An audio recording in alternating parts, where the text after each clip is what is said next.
Welcome to movie brand. Mammootty എന്നാൽ cinema പ്രേമികൾക്ക് അതൊരു വികാരമാണ്. 4 പതിറ്റാണ്ടിലേറെയായി സിനിമാ ലോകത്ത് തന്റേതായ സ്ഥാനം ഉറപ്പിച്ച് ആരാധകരുടെ ഇടനെഞ്ചിൽ ഇടം പിടിച്ച് മമ്മൂക്കയും അദ്ദേഹത്തിന്റെ നല്ല പാതി സുൽഫത്തും തങ്ങളുടെ 45ാം വിവാഹ വാർഷികം ആഘോഷിക്കുകയാണ്.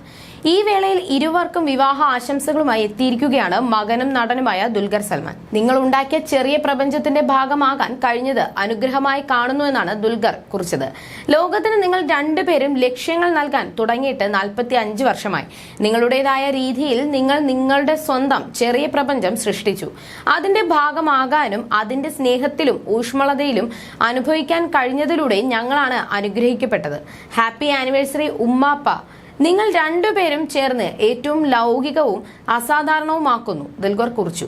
താരങ്ങൾ ഉൾപ്പെടെ നിരവധി പേരാണ് ഇരുവർക്കും ആശംസകളുമായി എത്തിയത്. കഴിഞ്ഞ ദിവസമായിരുന്നു സുൽഫത്തിന്റെ പിറന്നാൾ. മനോഹരമായ കുറിപ്പിനൊപ്പമാണ് ദുൽഖർ അമ്മയ്ക്ക് പിറന്നാൾ ആശംസകൾ നേർന്നിരുന്നത്. നിങ്ങളുടെ ജന്മദിനത്തിന് പോസ്റ്റ് ചെയ്യാൻ ഞാൻ ഫോട്ടോകൾ നോക്കുന്നതിനിടയിൽ ഞാൻ ഈ ചിത്രം കണ്ടെത്തി. ഈ സാരിയിലുള്ള ഈ ഫോട്ടോ മറിയത്തേക്കാൾ ചെറിയ പ്രായത്തിലുള്ള എന്റെ കുട്ടിക്കാലവും നമ്മൾ ഒരുമിച്ചുള്ള ചിത്രങ്ങളും എന്നെ ഓർമ്മിപ്പിക്കുകയാണ്. ഞാൻ വീണ്ടും ഒരു കുട്ടിയായതുപോലെ തോന്നി. ഉമ്മ എന്നെ അങ്ങനെയാണ് കാണുന്നതെന്ന് എനിക്കറിയാം. എത്ര പ്രായമായാലും അവരുടെ കണ്ണുകളിലും ഹൃദയങ്ങളിലും മക്കൾക്കും ചെറുമക്കൾക്കും ഒക്കെ ഒരേ പ്രായമാണ്. ഞങ്ങൾ ഉമ്മയെ ഒരുപാട് സ്നേഹിക്കുന്നു. നിങ്ങൾക്ക് ഏറ്റവും സന്തോഷകരമായ ജന്മദിനം നേരുന്നുവെന്നാണ് താരം കുറിച്ചത്. സുൽഫത്ത് വിവാഹം കഴിച്ചത് ഒരു വക്കീലിനെയാണ്, അല്ലാതെ സിനിമാ നടനെ അല്ലെന്ന് മമ്മൂട്ടി പറയാറുണ്ട്. അഭിഭാഷകനായി ജോലി ചെയ്തിരുന്ന സമയത്തായിരുന്നു വിവാഹം. വിവാഹശേഷമാണ് അദ്ദേഹം സിനിമയിലെത്തിയത്. വക്കീൽ ജോലി വിട്ട് സിനിമയിൽ അഭിനയിക്കാനുള്ള ആഗ്രഹത്തിന് സുൽഫത്തും പിന്തുണ അറിയിച്ചിരുന്നു. സിനിമാക്കാരെല്ലാമായി സുലുവിനും അടുത്ത ബന്ധമുണ്ട്. നമ്മളുടെ വരവ് കാത്തിരിക്കുന്നവരാണ് വീട്ടിലുള്ളത്. ഷൂട്ട് കഴിഞ്ഞെത്തുമ്പോൾ അവർക്കൊപ്പം പുറത്തു പോവാനും സമയം കണ്ടെത്തുന്നയാളാണ് താനെന്ന് മമ്മൂട്ടി വ്യക്തമാക്കിയിരുന്നു. പ്രണയവിവാഹമായിരുന്നില്ല ഞങ്ങളുടേത്. സുലുവിനെ ഞാൻ നേരത്തെ കണ്ടിട്ടില്ല. പെണ്ണുകാണലിന്റെ സമയത്താണ് ആദ്യം കണ്ടതെന്നായിരുന്നു മമ്മൂട്ടി പറഞ്ഞത്. മൂന്നാമത്തെ പെണ്ണുകാണലായിരുന്നു അത്. ഇച്ചാക്കയുടെ മാമന്റെ ഭാര്യ എന്റെ പിതാവിന്റെ സഹോദരിയാണ്. കുടുംബത്തിലെ ചടങ്ങുകളിൽ ഞാൻ അദ്ദേഹത്തെ കണ്ടിട്ടുണ്ട്.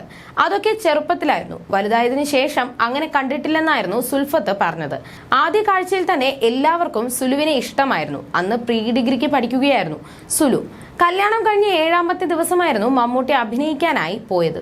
വില്ലത്തരവും ചെറിയ കഥാപാത്രങ്ങളും ഒക്കെ ചെയ്തിരുന്ന സമയത്ത് അദ്ദേഹം വക്കീലായും ജോലി ചെയ്യുന്നുണ്ടായിരുന്നു. 3 ദേശീയ അവാർഡുകളും പത്മശ്രീയും നേടി മഹാനടൻ എന്ന ഖ്യാതി നേടിയെടുത്ത വ്യക്തിത്വമാണ് മമ്മൂക്കയുടേത്. മികച്ച നടനുള്ള സംസ്ഥാന അവാർഡും മമ്മൂട്ടിയെ 6 തവണ തേടിയെത്തി. അഭിനയത്തിൽ 52 വർഷം പൂർത്തിയാക്കുകയാണ് മമ്മൂട്ടിയെന്ന പകരക്കാരനില്ലാത്ത ഇതിഹാസം. മലയാളത്തിലെ ഏറ്റവും അധികം പുതുമുഖ സംവിധായകർക്ക് അവസരം നൽകിയ സൂപ്പർ സ്റ്റാറും മമ്മൂട്ടിയാണ്. നവാഗതർക്കൊക്കെ മമ്മൂട്ടി എന്ന നടൻ നൽകിയ ആത്മവിശ്വാസം വളരെ വലുതാണ്. എന്തുകൊണ്ട് ഇത്രയേറെ നവാഗതരെ പിന്തുണച്ച് എന്ന ചോദ്യത്തിന് നവാഗത സംവിധായകർക്കൊപ്പം പ്രവർത്തിക്കുന്നത് എനിക്ക് എപ്പോഴും താല്പര്യമുള്ള കാര്യമാണ്. കാരണം രസകരമായ എന്തെങ്കിലും അവർക്ക് തങ്ങളുടെ കഥകളിലൂടെ പറയാനുണ്ടാവുമെന്ന് ഞാൻ കരുതുന്നു.